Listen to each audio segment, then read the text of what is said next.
रियासत में एक सनसनीखेज मामला सामने आया है, जहां वीना नामी एक खातून ने जिनसीना पार्टी के एमएलए इरोसरीधर पर इस्मतदुरी और हरासन करने के संगीन इल्जामात आयद किए हैं। मुतासिरा खातून का दावा है कि एमएलए ने इसे कार में एक नामालूम मकाम पर ले जाकर उसकी इज्जत लूटी और गुज़िश्ता कुछ अरसे से इसे नाज़ेबा वीडियोज़ भेजने के लिए मजबूर कर रहे थे। वीना ने मीडिया को बताया कि जब इसने एमएलए की गैर कानूनी फरमाइशों को मानने से इनकार किया तो इसे न सिर्फ धमकियां दी गईं बल्कि इस पर जिस्मानी तशद्दुद भी किया गया।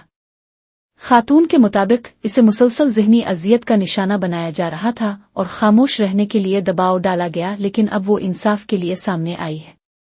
उन इल्जामात के बाद सियासी हलकों में खलबली मच गई है और अपोजिशन जमातों ने एमएलए के खिलाफ फौरी कार्रवाई का मुतालबा किया है।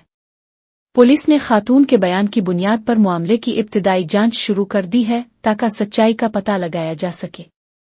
जून 14, 2024 నా మన రైల్వే కోడూరు ఎమ్మెల్యేకి నేను మెసేజ్ చేయడం జరిగింది త్రూ ఫేస్బుక్.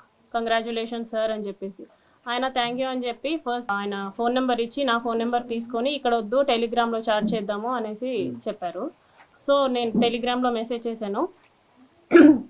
2 days బాగానే మాట్లాడారు నాతో, అంటే నార్మల్గానే మాట్లాడారు, అందరూ ఎలా ఫ్రెండ్లీగా మాట్లాడతారో అలాగే మాట్లాడారు. సో కంటిన్యూస్ చాటింగ్ అనమాట. 2 days తర్వాత వీడియో కాల్స్ చెయ్యి, నీ న్యూడ్స్ పంపించు అని ఈ టైప్ ఆఫ్ మెసేజింగ్ చేయడం జరిగింది నాకు. సారీ సార్, నేను న్యూడ్స్ అయితే అట్లాగా పంపించలేను, వీడియో కాల్స్ కూడా నాకు కంఫర్టబుల్ కాదు అనేసి చెప్పాను అనమాట. న్యూడ్స్ పంపించమని ఒక 3-4 days అడిగారు బాగా. నేను పంపను అనేసరికి కొంచెం బెదిరించడం లాంటివి చేశారనమాట. న్యూడ్స్ ఓకే, న్యూడ్స్ పంపొద్దు, నేను నీతో మాట్లాడాలి, నన్ను పర్సన్గా మీట్ అవ్వు, ఇన్ పర్సన్లో మీట్ అవ్వు అని చెప్పేసి అన్నారు. ఆ తర్వాత కొంచెం ఆయన అధికారం చూపించడం లైక్ నేను రైల్వే కోడూరు ఎమ్మెల్యేని, నా కోడూరు ఇది ప్రస్తుతానికి, నువ్వు ఇక్కడే జాబ్ చేస్తున్నావు, నీ ట్రాన్స్ఫర్ కూడా నా చేతిలోనే ఉంటుంది, నీ ప్రమోషన్స్ కూడా నా చేతిలోనే ఉంటుంది అని ఈ టైప్ ఆఫ్ మాటలు మాట్లాడడం స్టార్ట్ చేశారనమాట. నాకు అర్థమైంది, సార్ మీరు ఎంత చెప్పినా సరే నేనైతే కలవడం జరగదు అనేసి నేను చెప్పాను. ఫోన్ కాల్స్లో మెసేజెస్లో చెప్పడం అర్థం కావట్లేదు.